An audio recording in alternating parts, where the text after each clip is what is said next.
쓸모없는 여자. 3년 전 시어머니가 저를 그렇게 부르며 내쫓았죠. 그런데 지금 그녀의 심장이 제 손 안에 있습니다. 살릴까요? 죽일까요? 새벽 6시 알람 소리에 눈을 떴습니다. 서울대병원 의사 숙소 창문으로 새벽빛이 스며들고 있었어요. 저는 침대에서 일어나 거울 앞에 섰습니다. 38살 윤서희. 거울 속 제 얼굴은 3년 전과 많이 달랐어요. 눈가의 주름은 조금 더 깊어졌지만 눈빛만큼은 훨씬 단단해져 있었죠. 흰색 블라우스를 입고 머리를 단정하게 묶었습니다. 옷장문에 걸린 흰 가운이 보였어요. 가슴에 달린 명찰, 윤서희 흉부외과 과장. 이 글자를 볼 때마다 가슴 한편이 뭉클했습니다. 10년 만에 되찾은 제 이름이었으니까요. 딸 지우가 일어나는 기척이 들렸습니다. 엄마, 벌써 일어났어? 응. 우리 공주님도 일어날 시간이야.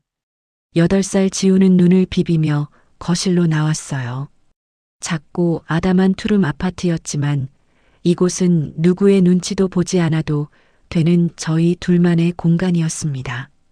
냉장고를 열어 우유를 꺼내고 토스트를 구웠어요. 지우가 식탁에 앉아 가방을 챙기는 제 모습을 물끄러미 바라보고 있었죠. 엄마, 오늘 몇 시에 와? 수술 있어서 좀 늦을 수도 있어. 이모한테 부탁해뒀으니까 걱정 마. 엄마 바빠도 행복해 보여. 예전엔 맨날 울었는데 가슴이 철렁했습니다. 아이는 다 알고 있었던 거예요. 3년 전 제가 그 집에서 얼마나 많이 울었는지를요. 저는 지우의 머리를 쓰다듬으며 미소 지었습니다. 이제 안 울어. 엄마 진짜 괜찮아. 오전 8시 병원 복도를 걸었습니다. 간호사들이 고개 숙여 인사했고 인턴들은 긴장한 얼굴로 차트를 들고 뛰어다녔어요. 복도 벽에는 포스터가 붙어 있었습니다. 서울대병원 석학 강연 신의 손, 윤서희 교수 특강. 3년 전만 해도 상상도 못했던 일이었죠. 과장실 문을 열고 들어갔습니다. 책상 위에는 오늘 수술 일정이 빼곡히 적혀 있었어요. 고난이도 심장 판막 수술 이건 응급 흉부 외상 일건. 숨가쁜 하루가 시작될 거였습니다. 회의실로 향하던 중 복도 끝에서 김 교수가 다가왔습니다. 윤 과장, 아침부터 언론사 인터뷰 요청 또 들어왔어요. 10년 만에 돌아온 전설의 외과에 이런 제목으로. 사양하겠다고 전해주세요. 저는 그냥 제 일만 할래요. 3년 전 돌아왔을 때만 해도 조용히 일하고 싶다더니 이젠 안 그래도 소문이 자자한데. 실력으로 증명하는 게 제 일이지. 복도를 지나가던 젊은 의사들이 저를 힐끗힐끗 쳐다보았습니다. 저 사람이 그 윤서희 과장이래. 20대에 이미 전설이었다던데 하는 속삭임이 들렸어요. 저는 애써 무시하고 회의실 문을 열었습니다. 같은 시각 강서구 낡은 아파트. 전화기 너머로 익숙한 목소리가 들려왔습니다. 제 친구 미선이가 녹음해서 보내준 거예요. 알아둬야 할 것 같아서라는 메시지와 함께요.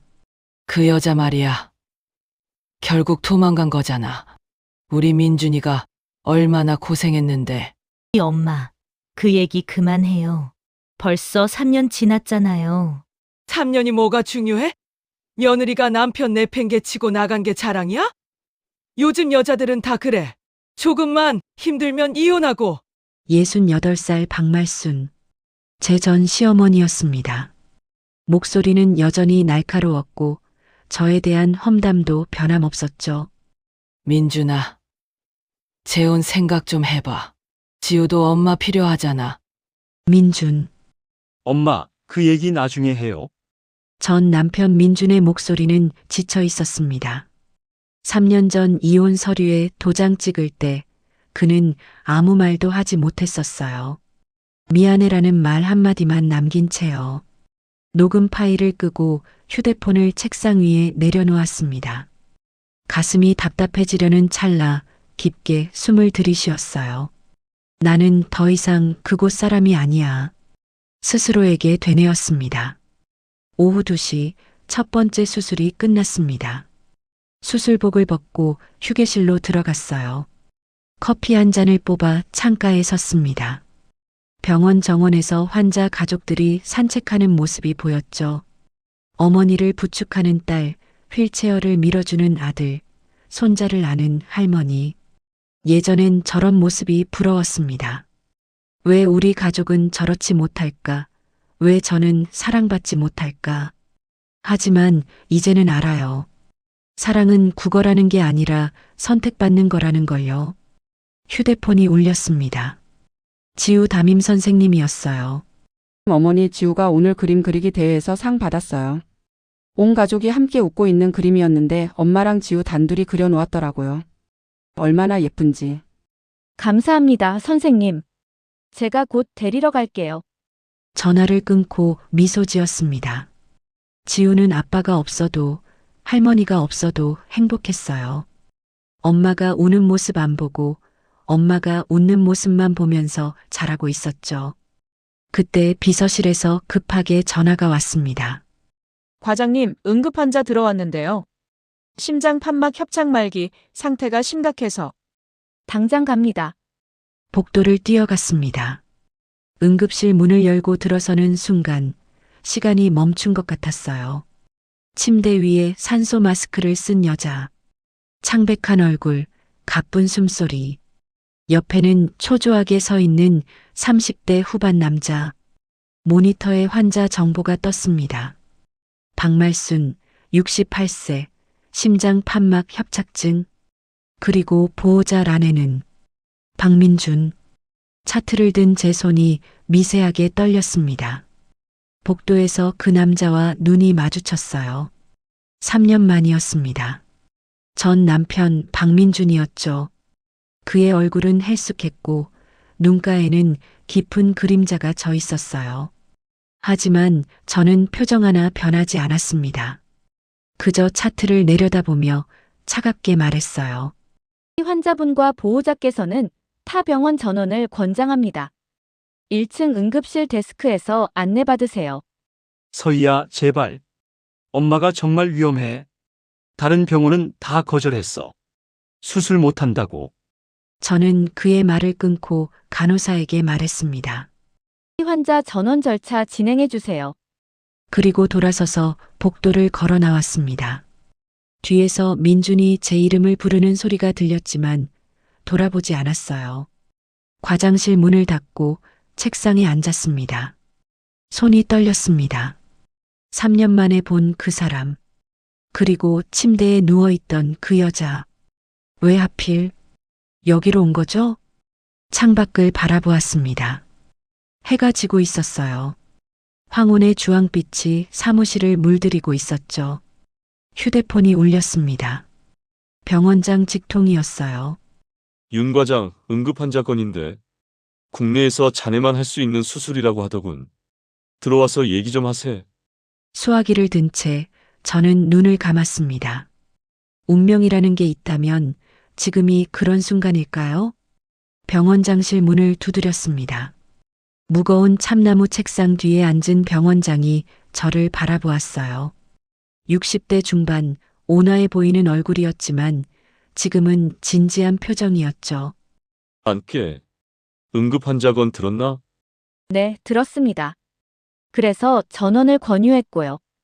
병원장은 책상 위 차트를 넘기며 한숨을 쉬었습니다. 박말순 씨 68세. 심장 판막 협착증 말기야.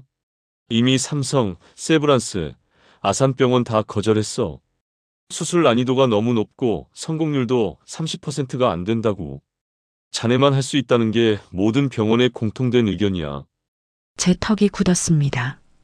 손을 꽉 쥐었어요. 그래도 안 됩니다. 제가 할 수 없어요. 의사가 환자를 거부할 수는 없네. 자네도 알잖나. 개인적인 이유가 있습니다. 병원장은 안경을 벗고 저를 똑바로 바라보았습니다. 환자 보호자가 자네 전 남편이라는 거 나도 알아. 인사팀에서 보고받았네. 제 가슴이 철렁 내려앉았어요. 하지만 윤 과장, 우리는 의사야. 환자 앞에서 과거는 중요하지 않아. 지금 저 사람이 죽느냐 사느냐가 중요한 거지. 다른 의사를 배정해 주세요. 저는 정말 못합니다. 목소리가 떨렸습니다. 병원장은 긴 침묵 끝에 고개를 끄덕였어요. 알았네. 억지로 시킬 순 없지. 하지만 윤 과장, 평생 이 선택을 후회하지 않을 자신 있나? 그 말이 가슴에 꽂혔습니다. 하지만 저는 고개를 숙여 인사하고 밖으로 나왔어요. 복도를 걷는데 다리에 힘이 풀렸습니다. 벽에 기대어 숨을 고르려는 순간 복도 끝에서 민준이 다가오고 있었어요.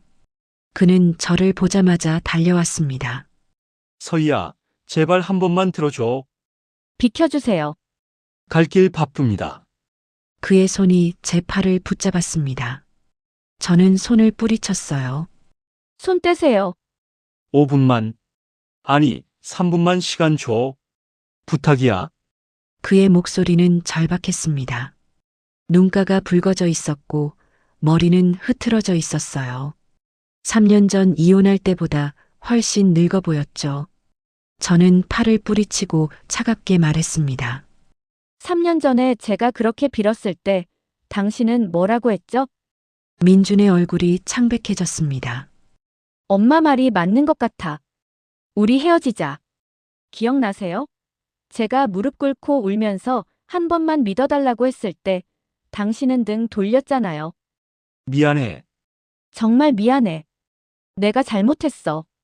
사과는 됐어요. 이제 남이니까요. 저는 그를 지나쳐 걸어갔습니다.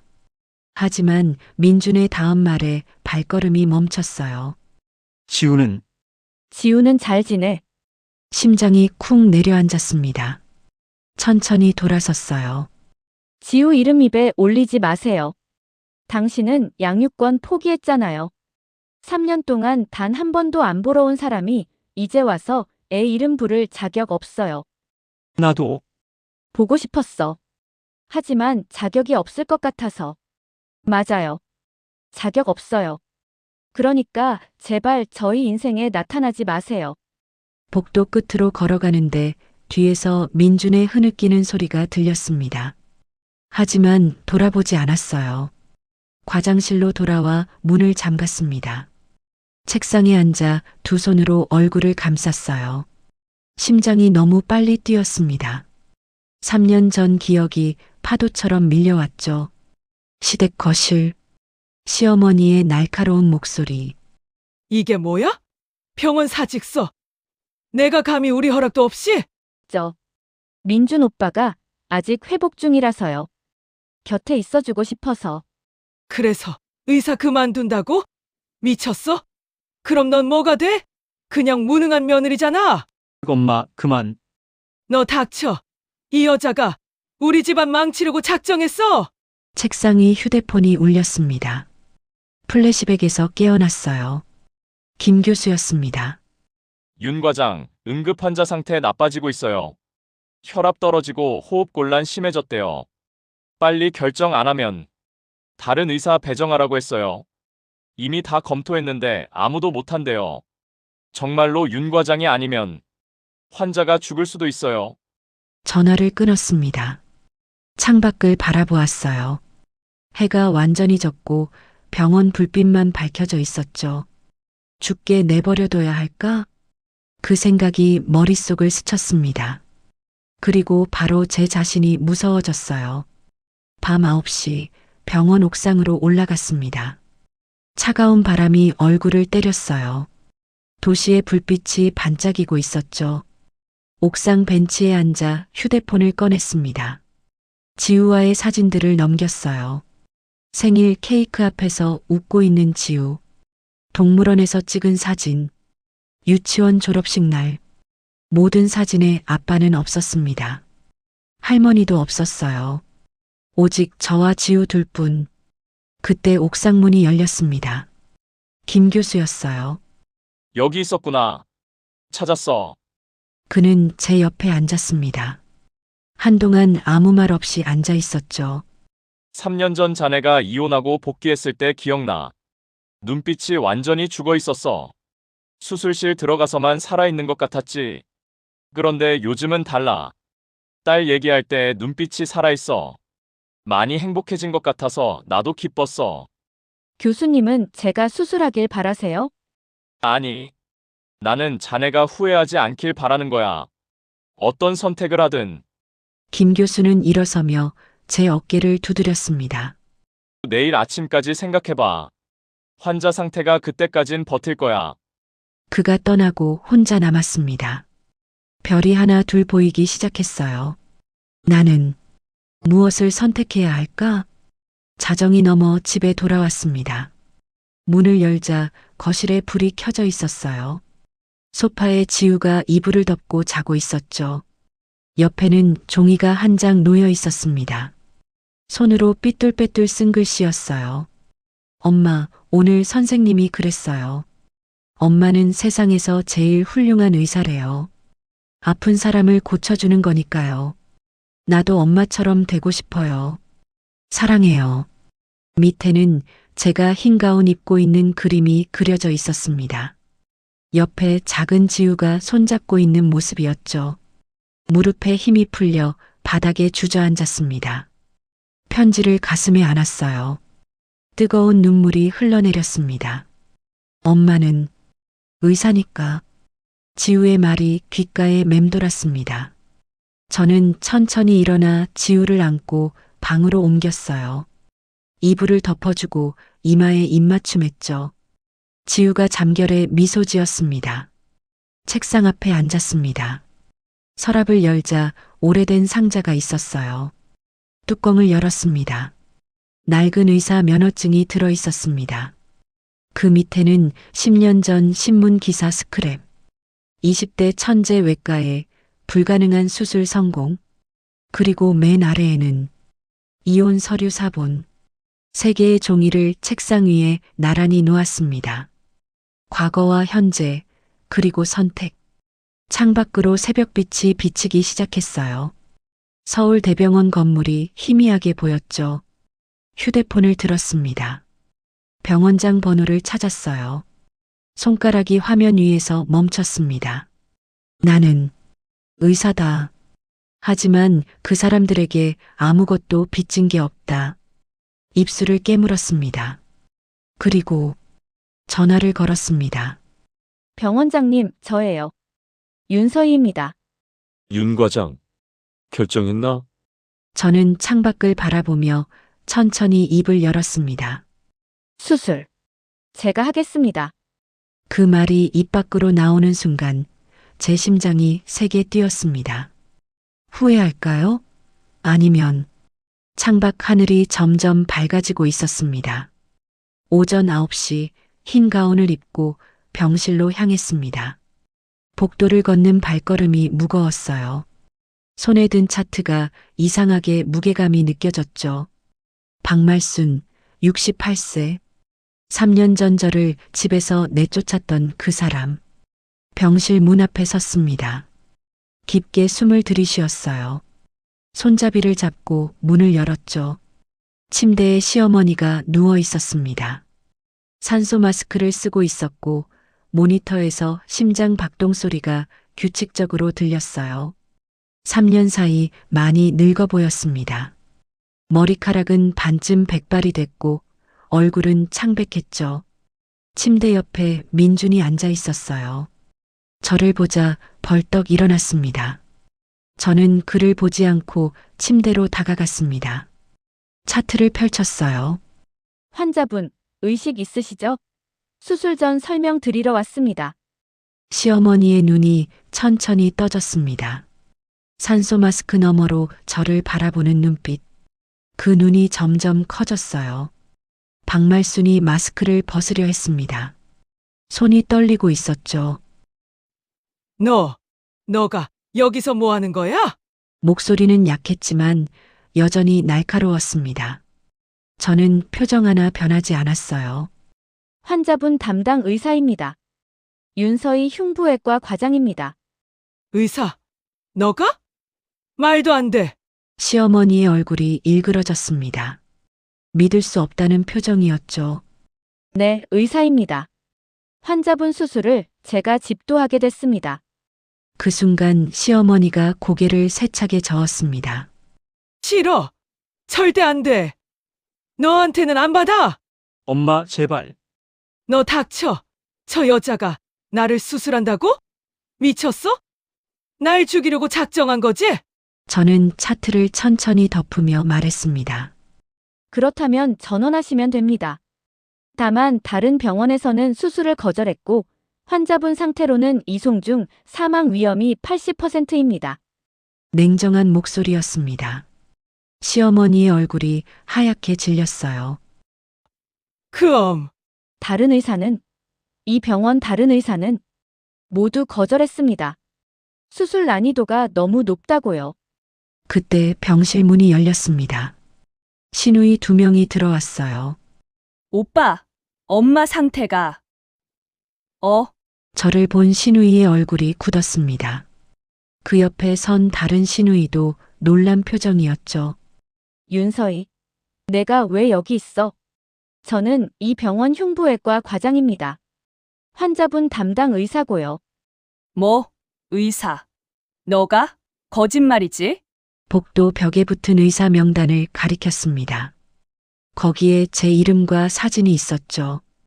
윤서희 과장 마이너스 흉부외과 전문의, 서울대 의대 교수. 시누이들은 입을 다물지 못했습니다. 그래서 뭐? 의사면 다야? 난 너한테 수술 안 받아. 절대로. 네, 선택은 환자분 몫입니다. 저는 차트를 민준에게 건넸어요. 여기 수술 동의서입니다. 24시간 내 결정하셔야 합니다. 그 이후엔 어떤 의사도 수술할 수 없는 상태가 됩니다. 서희야, 제발 엄마를 좀. 저는 의사로서 할 일을 했습니다. 나머지는 환자분과 보호자가 결정하세요. 돌아서려는데 박말순의 목소리가 들렸습니다. 너 복수하려는 거지? 날 죽이려고. 발걸음을 멈췄습니다. 천천히 돌아섰어요. 그 호칭을 부르는 게 3년 만이었습니다. 제가 복수하려 했다면 전원 권유조차 안 했을 겁니다. 저는 의사예요. 환자를 살리는 게 제 일이고요. 거짓말. 넌 우리 집안을 망친 여자야. 민준이 인생을 망쳤잖아. 가슴이 쿵 내려앉았지만 표정은 변하지 않았습니다. 민준 씨 인생을 망친 건 제가 아니라 본인 선택이었어요. 그리고 저는 이제 상관없습니다. 첫째 시누이가 앞으로 나섰습니다. 우리 다른 병원 알아볼게요. 엄마, 진정하세요. 마음대로 하세요. 단, 이송 동의서도 여기 있으니까 서명하시고요. 책상 위에 서류를 내려놓았습니다. 참고로 환자분 심장은 지금 40% 기능만 하고 있습니다. 며칠 안에 완전히 멈출 수도 있어요. 냉정한 의학적 사실만 말했습니다. 시어머니의 얼굴에서 혈기가 쫙 빠졌어요. 서희야, 진짜 다른 방법은 없어? 없습니다.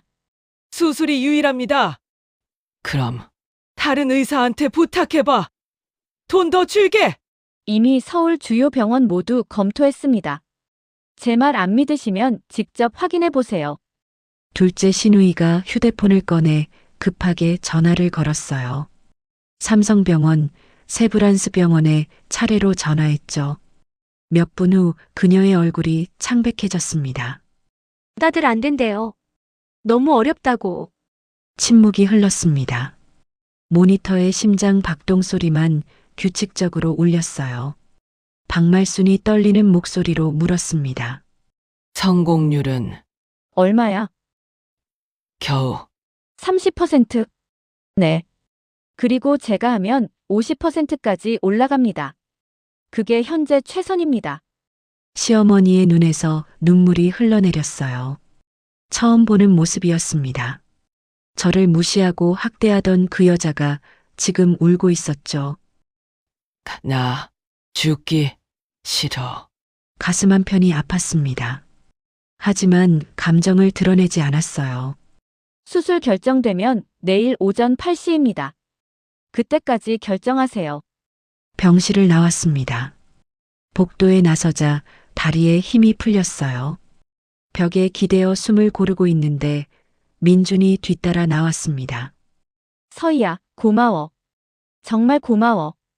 감사는 필요 없어요. 의사로서 당연한 일이에요. 민준 3년 전. 그때 내가 정말 잘못했어. 엄마 말만 듣고 너를. 그만해요. 과거 얘기는 이제 의미 없어요. 민준의 눈에서 눈물이 흘렀습니다. 지우는 정말 보고 싶어. 사진이라도. 안 돼요. 지우는 이제 당신 없이도 행복해요. 다시 아프게 하고 싶지 않아요. 나 정말 후회하고 있어. 매일 후회해. 저는 그의 눈을 똑바로 바라보았습니다. 후회는 혼자 하세요. 저는 이제 당신한테 줄 게 아무것도 없어요. 수술 동의서 내일 아침까지 결정해서 제출하세요. 복도를 걸어 나왔습니다. 엘리베이터에 올라타 버튼을 눌렀어요. 문이 닫히면서 민준의 모습이 사라졌습니다. 혼자 남자 거울에 비친 제 얼굴을 보았습니다. 표정 없는 얼굴. 하지만 눈가가 촉촉했어요. 나는 정말 복수하려는 걸까? 아니었습니다. 저는 그냥 의사였어요. 환자를 살리는 게 제 일이었죠. 엘리베이터가 1층에 도착했습니다. 문이 열리고 복도로 나섰어요. 휴대폰이 울렸습니다. 지우였습니다. 엄마, 오늘 일찍 와? 오늘은 좀 일찍 갈게. 우리 지우 뭐 먹고 싶어? 엄마 손 짜장면. 알았어. 재료 사갈게. 전화를 끊고 미소 지었습니다. 지우가 있었죠. 제 편에는 지우가 있었어요. 그것만으로 충분했습니다. 저녁, 집으로 돌아가는 길이었습니다. 마트에서 짜장면 재료를 샀어요. 지우가 좋아하는 과일도 몇 개 담았죠. 계산대에서 줄을 서 있는데 뒤에서 낯익은 목소리가 들렸습니다. 언니, 정말 저 여자한테 맡겨야 돼? 다른 방법이 없잖아. 어쩌겠어. 저는 모른 척하고 계산을 마쳤습니다. 마트를 나와 차에 올랐어요. 백미러로 시누이들이 주차장에 서 있는 모습이 보였죠. 시동을 걸었습니다. 집으로 가는 길 라디오에서 잔잔한 음악이 흘러나왔어요. 내일이면 수술입니다. 15시간짜리 대수술. 성공할 수도 실패할 수도 있었죠. 내가 정말 최선을 다할 수 있을까? 손이 핸들을 꽉 쥐었습니다. 집에 도착했어요. 문을 열자 지우가 달려왔습니다. 우리 공주님, 엄마 왔어. 지우를 꽉 안았습니다. 따뜻한 온기가 느껴졌어요. 이 아이를 위해서라도 저는 흔들리면 안 됐습니다. 자, 엄마가 짜장면 만들어줄게. 부엌으로 가서 앞치마를 둘렀어요. 채소를 썰고 면을 삶았죠. 지우는 식탁에 앉아 숙제를 하고 있었습니다. 평범한 일상이었습니다. 이 평화가 소중했어요. 내일 저는 수술실에 들어갑니다. 저를 학대했던 그 여자를 살리기 위해. 이게 복수일까요? 아니면 용서일까요? 아직은 모르겠습니다. 다음 날 오후 수술 동의서가 제출됐습니다. 간호사가 서류를 가져왔어요. 박말순의 서명, 박민준의 서명. 떨리는 글씨체였습니다. 과장님, 환자 보호자분이 꼭 전해달라고 하셨어요. 제발, 살려달라고. 고개를 끄덕였습니다. 서류를 책상 위에 내려놓았어요. 내일 오전 8시, 15시간 예정 대수술. 손이 떨렸습니다. 10년 넘게 수술을 해왔지만 이렇게 떨리는 건 처음이었어요. 창밖을 바라보았습니다. 해가 지고 있었죠. 주황빛 하늘이 병원 건물을 물들이고 있었어요. 윤 과장, 들어가도 되나? 네, 들어오세요.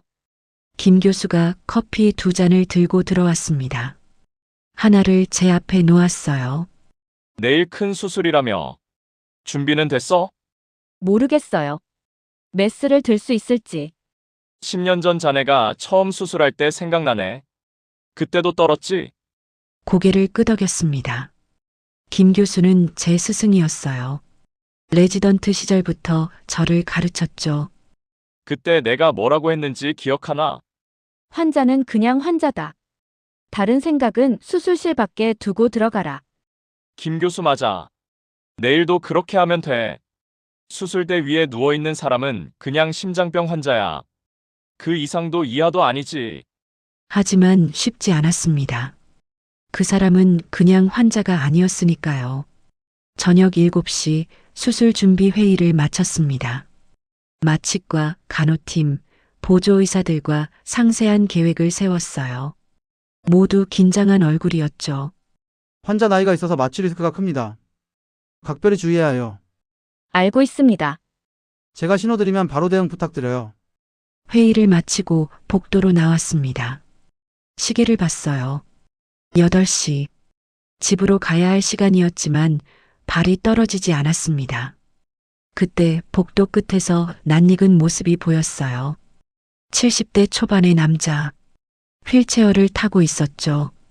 가까이 다가가자 얼굴이 보였습니다. 박민준의 아버지, 제 전 시아버지였어요. 서희야, 나 좀 알아보겠니? 목소리는 많이 약해져 있었습니다. 3년 전보다 훨씬 늙어 보였어요. 무슨 일로? 내일 수술건 들었다. 내가 말순이를 수술한다며. 고개를 끄덕였습니다. 시아버지는 휠체어에서 가방을 꺼냈어요. 그 안에서 낡은 편지 한 통을 꺼냈죠. 이거 10년 전 내가 쓴 거야. 지금껏 내한테 전하지 못했어. 떨리는 손으로 편지를 건넸습니다. 저는 조심스럽게 받았어요. 읽어봐. 그리고 내일 잘 부탁한다. 휠체어가 천천히 복도를 빠져나갔습니다. 저는 편지를 들고 과장실로 돌아왔어요. 책상에 앉아 편지를 펼쳤습니다. 10년 전 날짜가 적혀 있었어요. 민준이 교통사고를 당했던 그날이었죠. 서희에게 오늘 우리 아들을 살려줘서 고맙다. 다른 의사들은 다 포기했는데 내가 밤새 수술해서 아들을 살렸지. 수술실 밖에서 기다리던 8시간. 나는 평생 기도하지 않았지만 그날은 기도했다. 제발 우리 아들만은. 너는 그 기도를 들어줬어. 아들이 눈 떴을 때 난 너를 보며 생각했어. 이 아이가 우리 며느리였으면. 그리고 1년 후 정말 너는 우리 며느리가 됐지. 그날 얼마나 기뻤는지 모른다. 하지만 난 말순이를 말리지 못했어. 내가 의사를 그만둔다고 했을 때 말순이는 좋아했지. 이제 제대로 된 며느리가 됐다고. 난 말렸어야 했어. 서희야, 의사 계속해라. 그게 내 꿈이잖아. 라고 말했어야 했어. 그런데 난 비겁하게 침묵했지. 그리고 3년 전 내가 이혼할 때도 난 아무 말 못했어. 말순이와 민준이가 널 몰아세울 때 난 방에 숨어 있었어. 너무 부끄럽다. 내가 이 편지를 읽을 때쯤이면 난 아마 용기를 냈을 거야. 늙어서 남은 게 별로 없으니 이제라도 진실을 말할 수 있는 거지. 서희야, 우리 가족이 내게 한 일 미안하다. 내가 우리 며느리였던 게 자랑스럽다. 박종수 올림. 편지를 읽는 내내 눈물이 흘렀습니다. 종이가 눈물에 젖어 글씨가 번졌어요. 10년 전, 그날 밤이 생각났습니다. 응급실 복도, 피투성이 환자가 실려왔던 날. 교수님, 환자 상태 심각합니다. 내부 출혈 심하고 활력 징후 떨어지고 있어요. 수술해도 살 가망 없어. 가족 부르고 준비해. 안 돼요. 아직 할 수 있어요. 그날 밤 8시간 수술. 출혈을 막고 파열된 장기를 봉합했어요. 새벽 4시에 수술이 끝났죠. 민준이 눈을 떴을 때 복도에서 울고 있던 노부부가 달려왔습니다. 의사 선생님, 고맙습니다. 정말 고맙습니다. 그때 민준과 처음 눈이 마주쳤어요. 그의 눈빛이 아직도 기억납니다. 이 사람을 내가 살렸구나. 그리고 1년 후 우리는 결혼했죠. 하지만 시어머니는 제가 의사라는 걸 좋아하지 않았습니다. 며느리가 의사면 뭐해? 집안일도 제대로 못하는데 우리 아들이 얼마나 외로웠겠어. 민준의 재활을 위해 의사를 그만뒀을 때 시어머니는 처음으로 웃었어요. 이제야 제대로 된 며느리 같네. 플래시백에서 깨어났습니다. 편지를 가슴에 안았어요. 시아버지는 알고 있었던 거죠. 모든 걸. 그런데 왜 진작 말하지 못했을까요? 왜 이제야? 휴대폰이 울렸습니다. 지우였어요. 엄마, 언제 와? 배고파. 미안, 지우야. 엄마 오늘 병원에서 자야 할 것 같아. 내일 중요한 수술이 있어서. 알았어. 엄마, 화이팅! 사랑해, 우리 딸. 전화를 끊고 창밖을 바라보았습니다. 밤이었어요. 병원 불빛만 밝혀져 있었죠. 내일이면 수술입니다. 저는 책상 서랍을 열었어요. 오래된 사진 한 장이 있었죠. 레지던트 시절 흰 가운 입고 찍은 사진이었습니다. 20대의 저는 눈빛이 반짝이고 있었어요. 꿈에 가득 차 있었죠. 나는 의사야. 사람을 살리는 게 내 일이야. 그 마음은 변하지 않았습니다. 10년이 지나도 결혼하고 이혼해도 딸을 낳아도 저는 여전히 의사였어요. 자정이 넘어 수술실로 내려갔습니다. 텅 빈 수술실. 내일이면 이곳이 전쟁터가 될 거예요. 수술대 앞에 섰습니다. 조명을 켜자 하얀 빛이 쏟아졌죠. 손을 펼쳐 보았어요. 수술집도 수백 번 해온 손이었습니다. 할 수 있어. 나는 할 수 있어. 스스로에게 되뇌었습니다. 그때 수술실 문이 열렸어요. 김 교수였습니다. 역시 여기 있을 줄 알았어. 나도 예전에 그랬거든. 네. 많이요. 김 교수가 제 옆에 섰습니다. 수술대를 함께 바라보았어요. 10년 전 자네가 박민준 씨 수술하던 날 기억나. 다른 의사들 다 포기했는데 자넨 8시간 동안 버텼지. 왜 그랬어? 살릴 수 있을 것 같았어요. 포기하기엔 너무 젊은 사람이었고. 김 교수 그 마음이면 돼. 내일도 그 마음으로 들어가. 수술대 위에 누워있는 사람은 68세 여자, 심장병 환자. 그것만 생각해. 김 교수가 제 어깨를 두드렸습니다. 윤서희 과장. 자넨 할 수 있어. 국내 최고 외과이니까. 혼자 남았습니다. 수술실 조명을 끄고 밖으로 나왔어요. 복도를 걸어 당직실로 향했죠. 내일 새벽 5시면 일어나야 합니다. 수술 전 준비가 있었어요. 침대에 누웠습니다. 천장을 바라보았어요. 내일이면 모든 게 끝나겠지. 눈을 감았습니다. 어둠 속에서 시아버지의 편지가 떠올랐어요. 내가 우리 며느리였던 게 자랑스럽다. 가슴이 뭉클했습니다. 그리고 저는 결심했습니다. 내일 저는 최선을 다할 거예요. 의사로서, 인간으로서. 그게 복수든 용서든 상관없었습니다. 저는 그냥 제 일을 할 뿐이었으니까요. 새벽 5시 알람이 울렸습니다. 당직실 침대에서 일어났어요. 잠을 거의 못 잤지만 머리는 또렷했습니다. 씻고 수술복으로 갈아입었어요. 거울 속 제 모습을 보았죠. 창백한 얼굴, 하지만 눈빛만큼은 흔들리지 않았습니다. 할 수 있어. 복도로 나섰습니다. 수술실로 향하는 길, 간호사들이 분주하게 움직이고 있었어요. 과장님, 환자 마취 준비 완료됐습니다. 알겠습니다. 5분 후에 들어가죠. 수술실 앞 준비실로 들어갔습니다. 손을 씻고 소독했어요. 거품이 손목까지 올라왔죠. 찬물이 피부를 타고 흘렀습니다. 손을 닦고 수술복을 입었어요. 장갑을 끼고 마스크를 썼죠.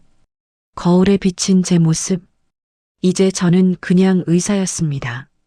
수술실 문이 열렸습니다. 하얀 조명이 수술대를 비추고 있었어요. 마취된 환자가 누워 있었죠. 박말순. 산소 마스크를 쓰고 있었고 모니터에서 심장 박동이 규칙적으로 울렸습니다. 수술팀이 대기하고 있었어요. 마취가 의사, 보조의사 2명, 수술 간호사 3명. 환자 상태 확인. 혈압 120에 80, 맥박 72, 산소 포화도 98%. 안정적입니다. 좋습니다. 시작하겠습니다. 수술대 옆에 섰습니다. 환자의 얼굴을 내려다보았어요. 마취된 얼굴은 평화로워 보였습니다. 저를 무시하고 학대하던 그 날카로운 눈빛은 없었죠. 그냥 68세 여성 환자였습니다. 손을 펼쳤어요. 간호사가 메스를 올려놓았습니다. 차갑고 무거운 느낌. 시작이야. 메스를 들었습니다. 절개 시작합니다. 메스가 피부를 가르고 들어갔어요. 정확한 선을 따라 움직였죠. 피가 스며 나왔습니다. 간호사가 바로 지혈했어요. 가슴을 열었습니다. 갈비뼈가 벌어지고 심장이 보였어요. 뛰고 있었습니다. 약하지만 규칙적으로. 심장 박동 확인됩니다. 좋습니다. 판막 접근 시작합니다. 손이 움직였습니다. 10년 넘게 해온 동작이었어요. 자연스럽고 정확했죠. 하나하나 혈관을 분리하고 조직을 벗겨냈습니다. 시간이 흘렀어요. 1시간, 2시간, 3시간. 땀이 이마를 타고 흘렀습니다. 간호사가 바로 닦아줬어요. 판막 손상 확인. 예상보다 심각하네요. 교체가 필요할까요? 아니요. 복구 가능합니다. 봉합 준비. 손이 계속 움직였습니다. 멈추지 않았어요. 수술실 밖 대기실에서 가족들이 기다리고 있을 거예요. 민준, 시누이들, 그리고 시아버지. 하지만 지금 저는 그들을 생각하지 않았습니다. 오직 심장만 보였어요. 뛰고 있는 심장, 살려야 할 생명. 5시간째. 과장님, 혈압 떨어지고 있습니다. 90에 60 계속 하강 중. 심장이 불규칙하게 뛰기 시작했습니다. 모니터 소리가 빨라졌어요. 출혈 부위 찾아요. 손이 빠르게 움직였습니다. 혈관 사이를 더듬었죠. 어디야? 어디서 터진 거야? 그때 보였습니다. 작은 혈관이 파열돼 있었어요. 찾았어요. 지혈 준비. 하지만 위치가 너무 깊었습니다. 손이 닿기 어려운 곳이었어요. 억지로 접근하면 다른 혈관이 손상될 수 있었죠. 모니터 소리가 더 빨라졌습니다. 삐삐삐. 혈압 80에 50. 심박수 불규칙. 과장님, 어떻게 할까요? 시간이 느려진 것 같았어요. 그 순간 머릿속에 생각이 스쳤습니다. 이대로 두면 환자는 죽어. 아무도 나를 비난하지 않을 거야. 의학적으로 불가능한 상황이니까. 손이 멈칫했습니다. 심장 박동이 점점 약해졌어요. 모니터의 선이 흔들렸죠. 지금 선택해야 해. 그때 귓가에 지우의 목소리가 들렸습니다. 엄마는 세상에서 제일 훌륭한 의사래요. 그리고 김 교수의 말. 환자는 그냥 환자다. 시아버지의 편지. 내가 우리 며느리였던 게 자랑스럽다.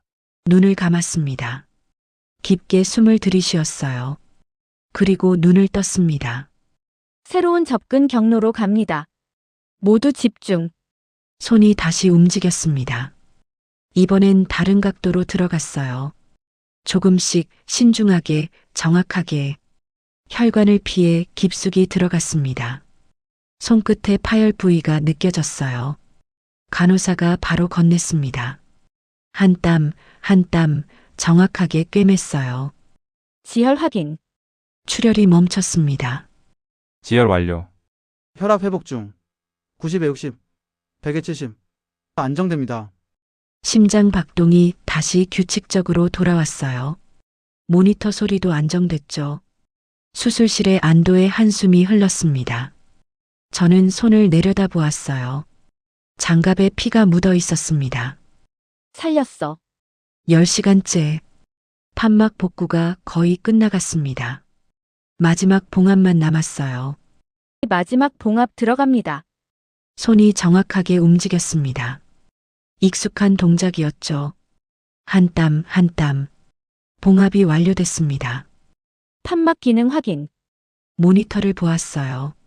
심장이 정상적으로 뛰고 있었습니다. 판막 작동 정상입니다. 좋습니다. 폐쇄 시작합니다. 가슴을 닫기 시작했어요. 하나하나 층을 봉합했습니다. 시간이 더 흘렀습니다. 12시간, 13시간, 14시간, 15시간째. 마지막 봉합 완료. 수술 종료합니다. 메스를 내려놓았습니다. 수술이 끝났어요. 환자는 살아 있었습니다. 심장은 규칙적으로 뛰고 있었죠. 모든 수치 안정적입니다. 대단하십니다, 과장님. 하지만 저는 대답하지 않았습니다. 다리에 힘이 풀렸어요. 15시간 동안 서 있었던 몸이 비명을 지르고 있었죠. 수술대를 보았습니다. 환자가 누워 있었어요. 가슴에 깨끗하게 봉합된 상처, 살아 있었습니다. 제가 살렸습니다. 중환자실로 이송하세요. 24시간 집중 관찰 부탁드립니다. 수술실을 나왔습니다. 복도가 밝았어요. 창문으로 햇빛이 쏟아지고 있었죠. 밤에 시작한 수술이 해가 지고 다시 뜬 후에 끝난 거였어요. 대기실로 향했습니다. 가족들이 기다리고 있을 거예요. 문을 열었습니다. 민준이 제일 먼저 달려왔어요. 눈이 충혈돼 있었죠. 서희야, 엄마는? 저는 마스크를 벗으며 말했습니다. 수술 성공했습니다. 중환자실로 이송됐고 24시간 후 의식 회복 예정입니다. 민준이 주저앉았습니다. 얼굴을 손으로 가리고 흐느꼈어요. 시누이들도 울고 있었습니다. 시아버지는 휠체어에 앉아 고개를 숙이고 있었죠. 고맙습니다. 정말 고맙습니다. 서희야, 고맙다. 저는 그들을 바라보았습니다. 한때는 가족이었던 사람들, 저를 무시하고 상처 줬던 사람들. 하지만 지금은 그냥 환자 보호자들이었어요. 중환자실 면회는 내일부터 가능합니다. 가서 쉬세요. 돌아서려는데 민준이 제 손을 잡았습니다. 서희야, 정말 고마워. 손을 빼냈습니다. 고맙다는 말은 필요 없어요. 전 제 일을 했을 뿐이에요. 복도를 걸어 나왔습니다. 15시간 만에 처음으로 마신 물이 목을 타고 넘어갔어요. 창밖을 보았습니다. 해가 밝게 빛나고 있었습니다. 끝났어. 그리고 저는 살렸습니다.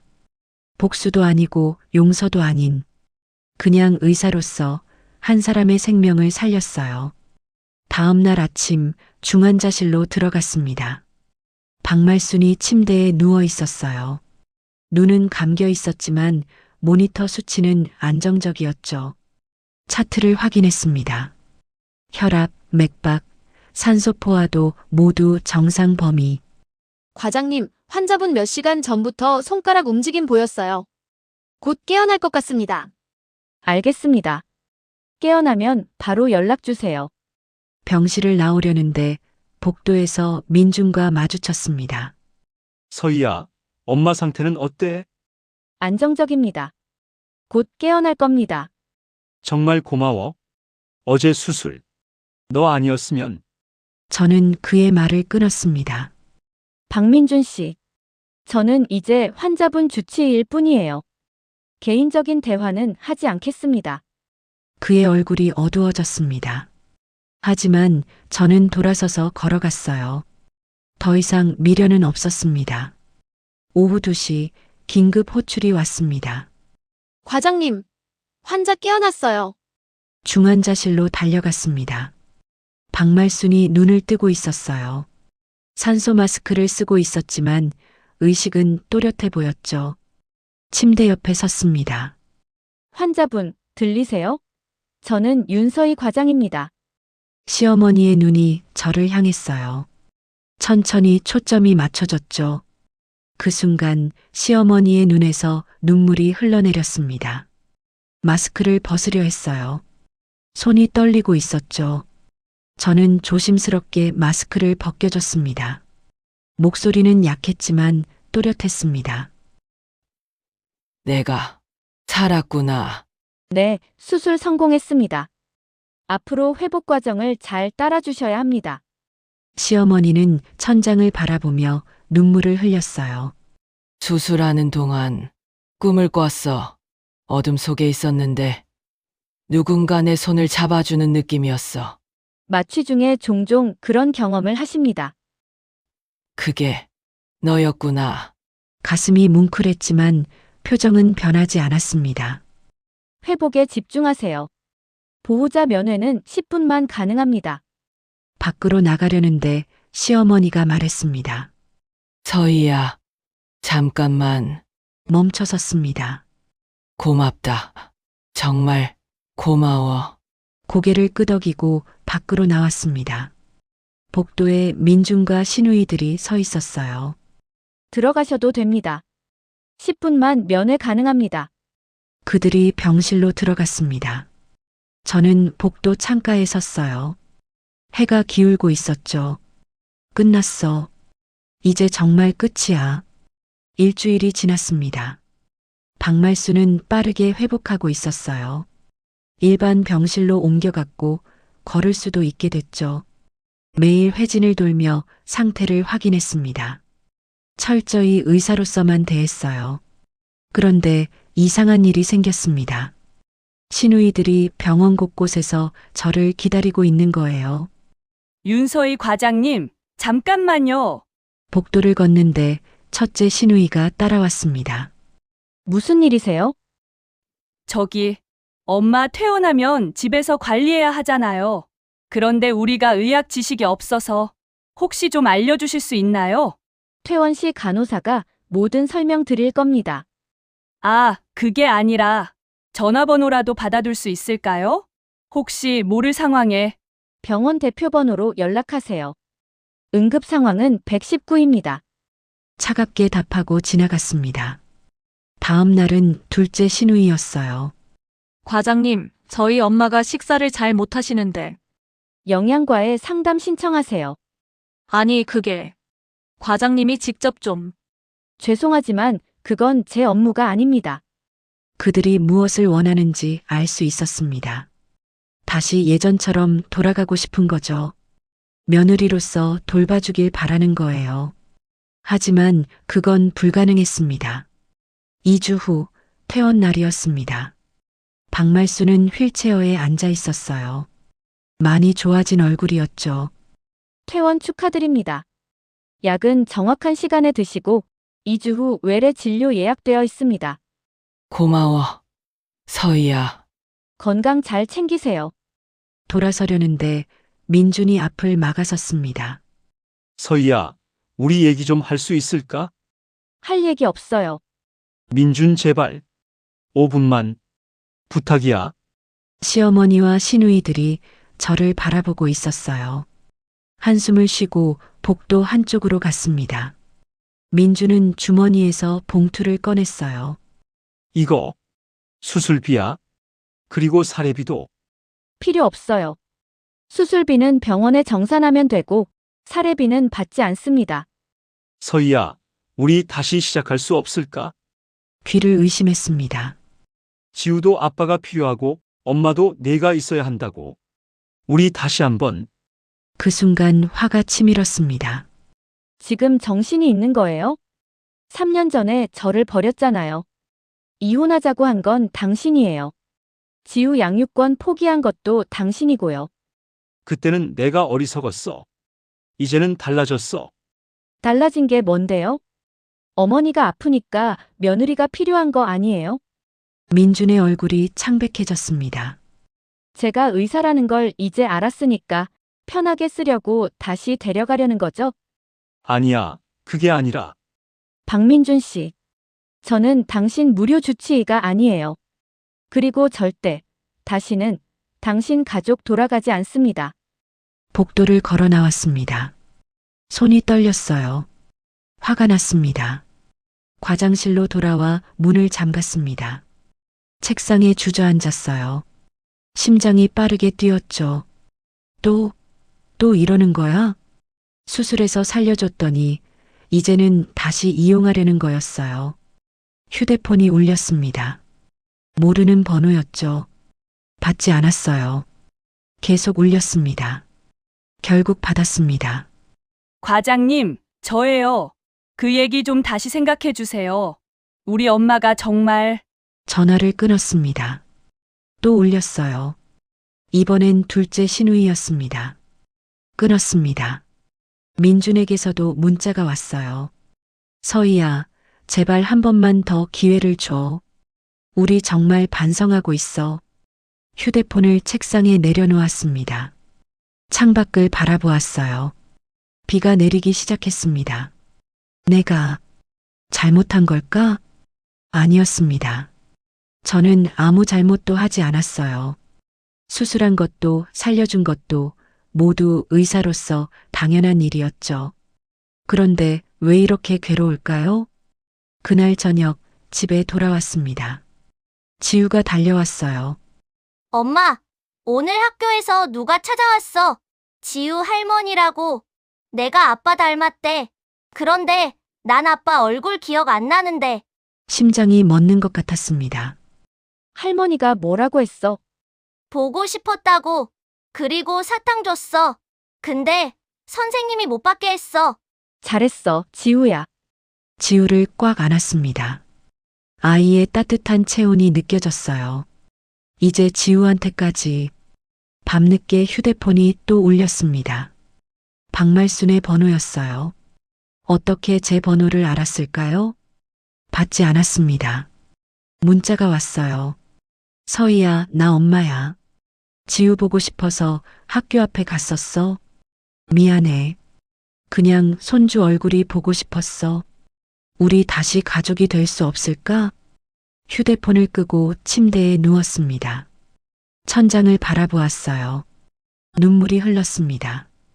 왜 이렇게까지 하는 거예요?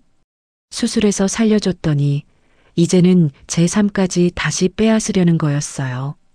지우까지. 저는 베개에 얼굴을 묻고 흐느꼈습니다. 다음 날 아침 결심했습니다. 더 이상은 안 돼요. 선을 그어야 했습니다. 병원에 출근해서 병원장실로 갔습니다. 병원장님, 박말순 환자 주치의 교체 요청합니다. 왜? 무슨 일 있나? 개인적인 사정입니다. 더 이상 담당하기 어렵습니다. 병원장은 한동안 저를 바라보았어요. 알았네. 김 교수에게 인계하도록 하지. 그리고 법무팀에 전화했습니다. 접근 금지 신청하고 싶습니다. 저와 제 딸에게 특정인의 접근을 막고 싶어요. 이제 정말 끝내야 했습니다. 수술로는 끝나지 않았어요. 그들은 제가 다시 돌아오길 원했죠. 하지만 저는 절대 돌아가지 않을 겁니다. 창밖을 보았습니다. 먹구름이 끼어 있었어요. 곧 폭풍이 올 것 같았습니다. 사흘 후 병원에 비상이 걸렸습니다. 과장님, 1층 로비에 난동 부리는 환자 보호자가 있어요. 급하게 내려갔습니다. 로비에 박말순이 서 있었어요. 목소리를 높이고 있었죠. 윤서희 과장 당장 나와. 내 주치의를 왜 마음대로 바꿔? 경비원들이 말리고 있었지만 소용없었습니다. 환자들과 보호자들이 모두 쳐다보고 있었어요. 저는 천천히 다가갔습니다. 어머님, 여기서 이러시면 안 됩니다. 박말순이 저를 보자 달려왔습니다. 너 왜 주치의를 바꾼 거야? 날 살려놓고 이제 버리는 거야? 주변 사람들이 수군거렸어요. 저는 침착하게 말했습니다. 서희 상담실로 가시죠. 여기서는 곤란합니다. 치리러 여기서 다 말할 거야? 너 지우 학교에 접근 금지 신청했지? 손주 얼굴 보는 것도 죄야. 허락 없이 학교에 나타나신 건 어머님이에요. 손주가 보고 싶어서 그랬어. 그게 뭐가 잘못이야? 목소리가 점점 커졌습니다. 로비에 있던 사람들이 모두 저희를 보고 있었어요. 그때 엘리베이터에서 김 교수가 내려왔습니다. 상황을 파악하고 다가왔죠. 여기서 이러시면 경찰 부를 수밖에 없습니다. 경찰. 좋아. 불러봐. 내가 할 말이 있어. 시어머니는 로비 중앙으로 나섰습니다. 그리고 큰 소리로 외쳤어요. 이 여자가 우리 가족 망쳤어요. 의사 그만두게 해서 무능하게 만들고 이혼까지 시켰어요. 숨이 막혔습니다. 그러더니 이제 의사라고 잘난 척하면서 우리 가족 무시해요. 날 살려놓고 이제 버리는 거예요. 주변 사람들의 시선이 따가웠습니다. 그 순간 로비 입구에서 휠체어가 들어왔습니다. 시아버지였어요. 민준이 휠체어를 밀고 있었죠. 말순아, 그만해. 목소리가 로비에 울렸습니다. 시어머니가 돌아봤어요. 당신은 왜 나와? 집에 있으라고 했잖아. 시아버지는 휠체어를 앞으로 밀고 왔습니다. 손이 떨리고 있었어요. 이제 진실을 말해야겠어. 무슨 진실? 당신 지금 10년 전 민준이가 교통사고 났을 때 민준의 얼굴이 굳었습니다. 다른 병원에서 다 포기했어. 수술해도 못 산다고. 그런데 한 의사가 나타났지. 20대 초반 여자 의사. 시아버지가 저를 바라보았습니다. 서희였어. 서희가 8시간 동안 수술해서 민준이를 살렸어. 로비가 조용해졌습니다. 그때 난 서희한테 물었어. 우리 아들 꼭 살려주세요. 서희는 대답했지. 최선을 다하겠습니다. 시어머니의 얼굴이 창백해졌습니다. 그리고 1년 후 서희와 민준이가 결혼했어. 난 기뻤어. 우리 아들 살린 사람이 며느리가 됐으니까. 그게 그럼 뭐 어쩌라고? 하지만 당신은 서희가 의사라는 게 싫었지. 며느리가 밤늦게까지 일하면 안 된다. 집안일을 누가 해? 매일 그 얘기만 했어. 시어머니는 대답하지 못했습니다. 그래서 서희는 의사를 그만뒀어. 민준이 재활 때문이라고 했지만 진짜 이유는 당신이었어. 당신이 매일 괴롭혔으니까. 제 눈에서 눈물이 흘렀습니다. 서희는 10년 경력을 버렸어. 신의 손이라 불리던 외과의가 우리 집 며느리가 되기 위해 모든 걸 포기한 거야. 민준이 휘청거렸습니다. 벽에 기대섰어요. 아빠, 그게 사실이야? 시아버지는 고개를 끄덕였습니다. 그리고 3년 전 당신이 서희한테 뭐라고 했어? 쓸모없는 여자라고 했지. 의사 그만둔 사람을 무능하다고 비웃었어. 난 몰랐어. 알려고 하지 않았잖아. 서희가 얼마나 많이 포기했는지, 얼마나 힘들었는지. 시아버지의 목소리가 떨렸습니다. 로비는 완전히 조용했습니다. 시아버지가 휠체어에서 일어서려 했어요.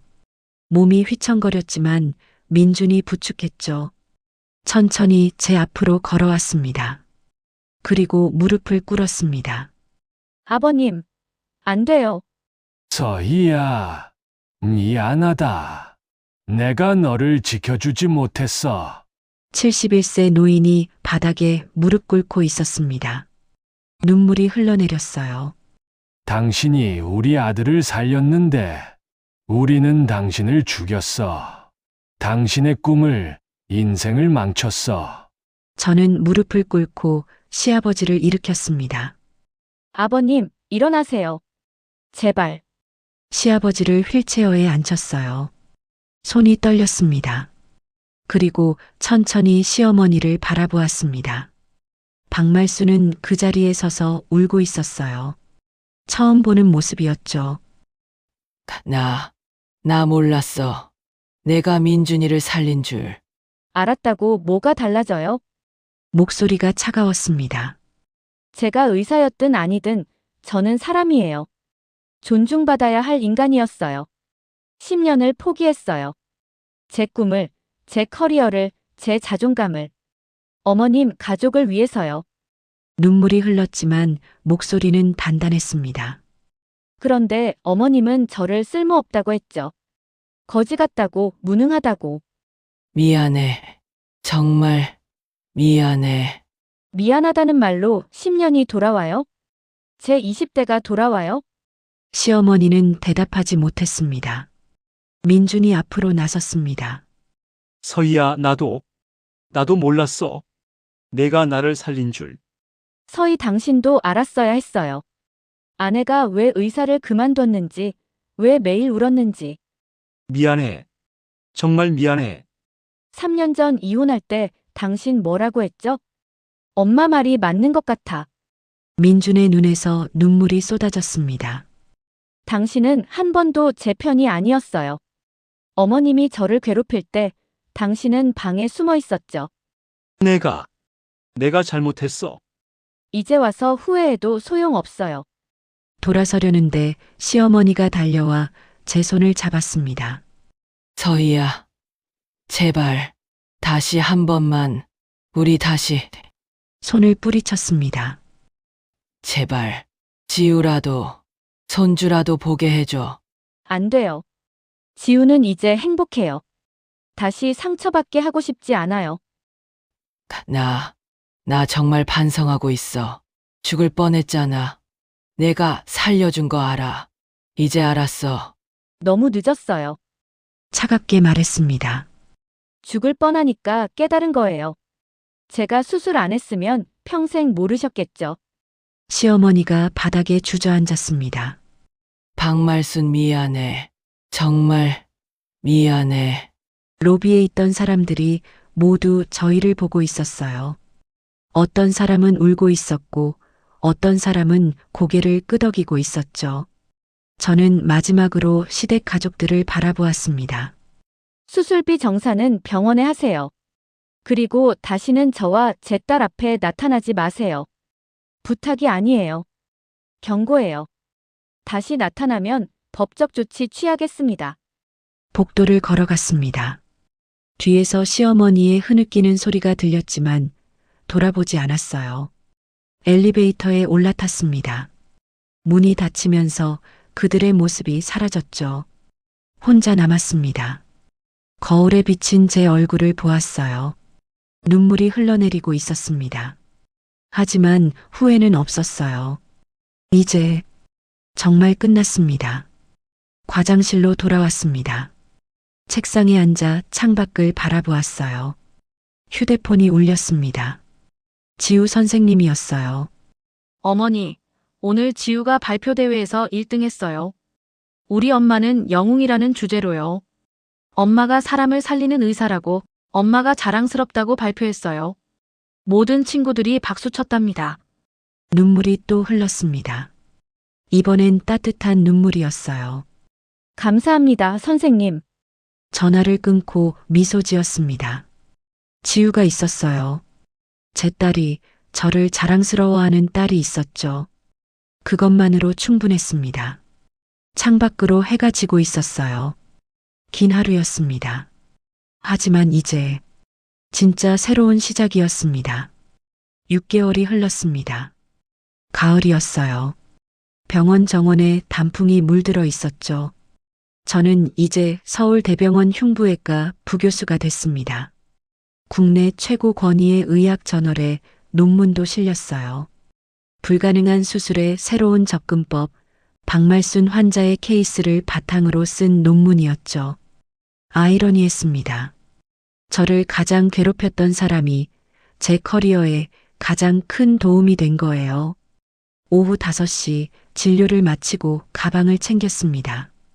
오늘은 지우 학예회가 있는 날이었어요. 절대 늦으면 안 됐죠. 윤 교수, 벌써 가나? 서희 네, 딸 학예회가 있어서요. 요즘 자네 얼굴 많이 밝아졌어. 예전 같지 않게. 미소 지었습니다.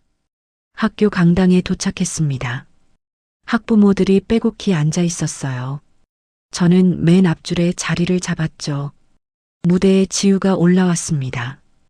9살이 된 우리 딸 많이 컸어요. 제 꿈은 의사가 되는 거예요. 우리 엄마처럼요. 지우가 환하게 웃으며 발표를 시작했습니다. 엄마는 매일 병원에서 사람들을 살려요. 아픈 사람을 건강하게 만들어주죠. 저도 커서 그런 사람이 되고 싶어요. 가슴이 벅차올랐습니다. 눈가가 뜨거워졌어요. 엄마는 저한테 말했어요. 힘들어도 포기하지 마. 내가 하고 싶은 일을 해.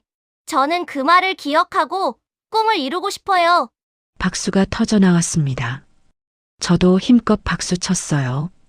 무대에서 내려온 지우가 달려왔습니다. 엄마, 어땠어? 최고였어, 우리 딸.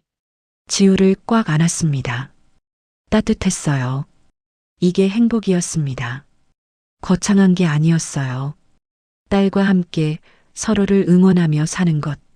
학예회가 끝나고 집으로 가는 길이었습니다. 손을 잡고 걷는데 지우가 물었어요. 엄마, 할머니는 언제 볼 수 있어? 걸음이 멈췄습니다. 학교 앞에서 봤던 할머니. 나한테 사탕 주려고 했던. 지우야, 그 할머니는 뭐라고 설명해야 할까요? 엄마 힘들게 한 사람이라며? 선생님한테 들었어. 고개를 끄덕였습니다. 그래도 할머니 많이 슬퍼 보였어. 울고 있었거든. 가슴이 아팠습니다. 엄마, 용서해주면 안 돼. 9살 아이의 순수한 질문이었어요. 용서는 쉽지 않아, 지우야. 엄마, 항상 말했잖아. 의사는 아픈 사람을 살리는 거라고. 마음 아픈 것도 병이잖아. 눈물이 났습니다. 어린 딸이 저보다 더 어른스러웠어요. 그날 밤 잠들지 못하고 창밖을 바라보았습니다. 휴대폰을 켰어요. 차단한 번호를 풀었죠. 6개월 동안 쌓인 문자들이 쏟아졌습니다. 박말순, 박민준, 신우이들 모두 사과 문자였어요. 서희야, 미안해. 정말 미안해. 지우 얼굴이라도 보고 싶어. 내가 잘못했어. 용서해줘. 스크롤을 내리다가 한 달 전 문자에서 멈췄습니다. 시아버지였어요. 서희야, 나 종수 아버지다. 말순이가 많이 아파. 심장은 괜찮은데 마음이 아픈 것 같아. 매일 울고 있어. 내 이름을 부르면서. 아버지가 부탁할 자격은 없지만 한 번만 더 만나줄 수 없겠니? 휴대폰을 내려놓았습니다. 한 번만 마지막으로 만나볼까? 일주일 후 약속 장소에 나갔습니다. 병원 근처 작은 카페였어요. 구석자리에 박말순이 앉아 있었습니다. 6개월 사이 많이 야위었어요. 머리는 더 휘어졌고 얼굴에는 깊은 주름이 있었죠. 천천히 다가가 앉았습니다. 박말순은 고개를 들었어요. 눈가가 붉었습니다. 와줘서 고마워. 서희 마지막이에요. 오늘이 마지막입니다. 고개를 끄덕였습니다. 알아. 너한테 더 이상 바랄 자격이 없는 거 알아. 침묵이 흘렀습니다. 나 요즘 매일 생각해. 내가 없었으면 난 지금 살아있지도 않았을 거야. 그리고 민준이도 10년 전 교통사고 때도 내가 살렸잖아. 우리 가족은 2번이나 내가 살려준 거야. 눈물이 볼을 타고 흘렀습니다. 그런데 난 널 뭐라고 했어? 쓸모없다고, 무능하다고, 나 때문에 넌 꿈을 포기했는데 아니야. 다 말해야 해. 내가 얼마나 나쁜 사람이었는지, 얼마나 큰 죄를 지었는지. 시어머니는 가방에서 봉투를 꺼냈어요. 이거 지우 학비야. 받아줘. 고개를 저었습니다. 필요 없어요. 저 혼자 충분히 키울 수 있어요. 박말순 알아. 넌 이제 훌륭한 의사잖아. 그래도 할머니로서 해주고 싶은 게 이것밖에. 지우한테는 할머니 없어요. 냉정하게 말했습니다. 그래, 맞아. 난 자격 없지. 긴 침묵 후 제가 입을 열었습니다. 저는 용서 못해요. 박말순의 얼굴이 일그러졌습니다. 10년을 포기했어요. 제 20대를, 제 꿈을, 제 자존감을. 그건 다시 돌아오지 않아요. 알아. 미안해. 하지만 더 이상 미워하지도 않아요. 시어머니가 고개를 들었습니다. 미워하는 것도 에너지거든요. 저는 이제 그 에너지를 지우한테, 제 환자들한테 쓰고 싶어요. 용서는 못해요. 하지만 놓아줄게요. 어머님도, 그때 기억들도. 자리에서 일어났습니다. 건강 잘 챙기세요. 약은 정기적으로 드시고요. 마지막 인사였습니다. 의사로서의 인사. 박말순이 눈물을 흘리며 고개를 숙였어요. 고마워. 정말 고마워. 그리고 미안해. 뒤돌아 카페를 나왔습니다. 밖은 맑았어요. 햇살이 따뜻했죠. 휴대폰을 꺼내 지우에게 문자를 보냈습니다. 엄마 일 끝났어. 오늘 뭐 먹고 싶어? 곧 답장이 왔어요. 엄마 손 짜장면. 사랑해 엄마. 미소가 지어졌습니다. 6개월 후 병원 시상식이 있었어요. 올해의 의사상을 받게 됐습니다. 무대에 올라가 상패를 받았어요. 플래시가 터졌죠. 객석을 봤습니다. 맨 앞줄에 지우가 앉아 있었어요. 환하게 웃으며 박수치고 있었죠. 윤서희 교수님, 소감 한 말씀 부탁드립니다. 마이크를 잡았습니다. 저는 한때 제 꿈을 포기했던 적이 있습니다. 객석이 조용해졌어요. 그때는 모든 게 끝난 줄 알았어요. 하지만 인생은 끝나지 않았더라고요. 다시 시작할 수 있었습니다. 지우를 바라보며 말했습니다. 제 딸이 말했어요.